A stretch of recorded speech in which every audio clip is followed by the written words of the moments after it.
Sometimes you come across a free indie game on itch that looks and sounds so crisp it kind of blows your mind that it was only made by one person, and doesn't cost any money. In this case, it's the game INVITATIONEM, made by Julian Bartholini, a bite-sized point-and-click horror adventure that's so scary it's hard to play it by yourself with headphones on. I also like to call this game a Fleshy Man in a Scary House, because that's basically what it's about. I'm not spoiling the Fleshy Man yet, hold the fuck on for a sec. This video won't be very long since the game's so short, but I'll roll my intro anyway. I made a new alt intro that I'll use sometimes. You wanna see, here it is.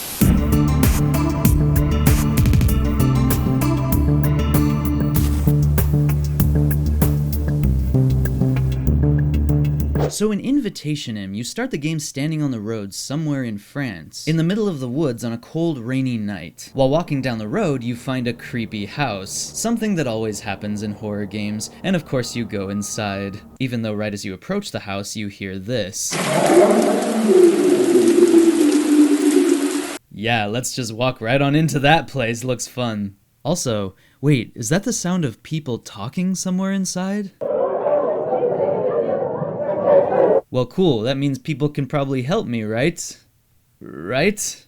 No. Because it turns out all those voices are actually coming from a tape player in an empty room.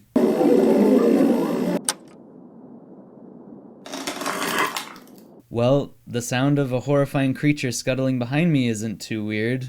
That's not too weird. I'll just keep on exploring this strange house like any normal, sane person would do. Beats being outside in the rain, am I right? I hate being wet. The more you explore the house and its eerie hallways, it becomes clear that there are no humans inside. Except this guy standing behind a corner and casting his shadow.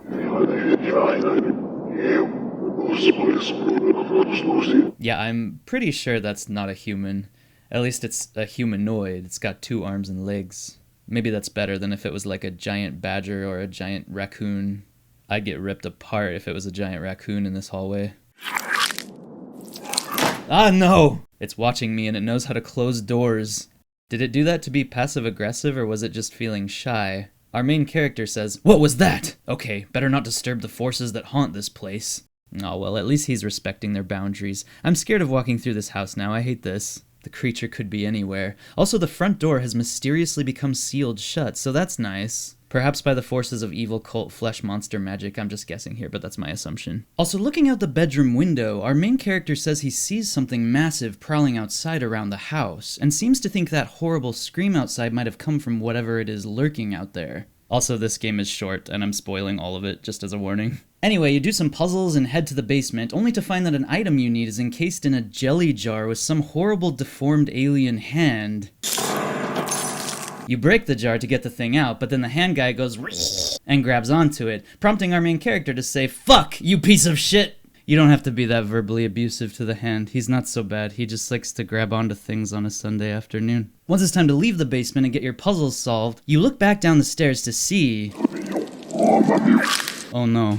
Not the Flesh Man. You thought Slender Man was scary, just wait until Flesh Man chases you up the stairs and grabs you with his little fleshy hand.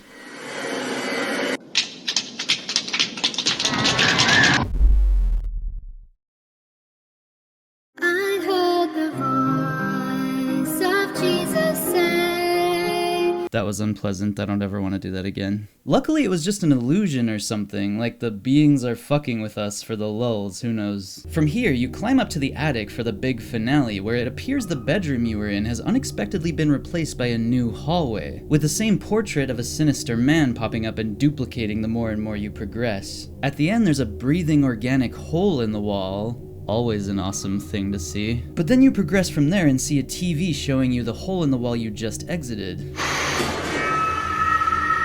And yep, they're coming for you. Nowhere to go now, I guess we gotta try and make friends with these guys. But instead of facing the creatures, the climax has us face to face with the evil cult members that own this house. We are merely the voices that call upon the headhunter. Every 3 years, we gather to present 3 offerings to the great headhunter. No.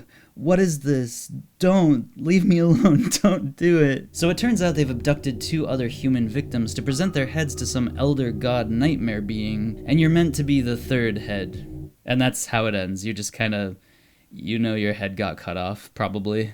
Most likely. I mean, that's not the worst way to die, whatever. I mean, at least we didn't get dismembered by the fleshy guy or dragged into his nasty hole in the wall. Ugh. All in all, I wanted to show you guys INVITATIONEM because it's truly a masterclass in the free small horror game department. The visuals are polished, the sound design is crisp, and the horror is short, sweet, and effective in just the right subtle way to send chills down your spine. Fuck that scene where he comes up from the basement. I was dreading that shit when I had to replay it for the video.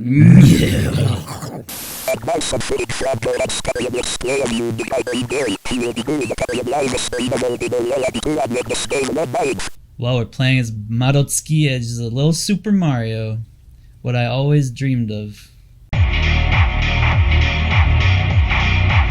Little Nikki running fast, saving the world 'cause she's a blast to hang out with. I don't know.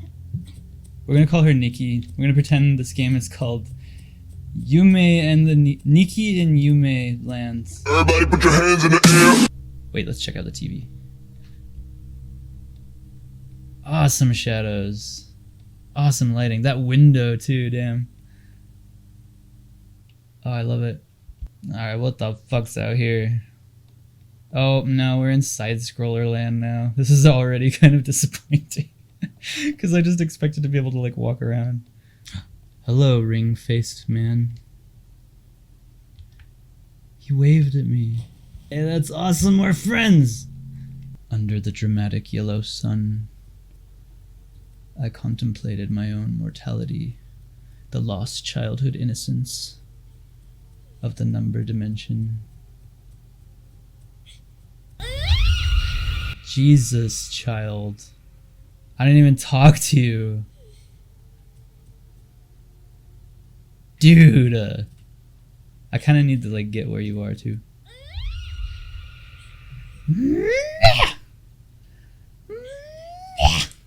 They made a whole ass remake and they didn't even give her the power to wake up. This is not a remake.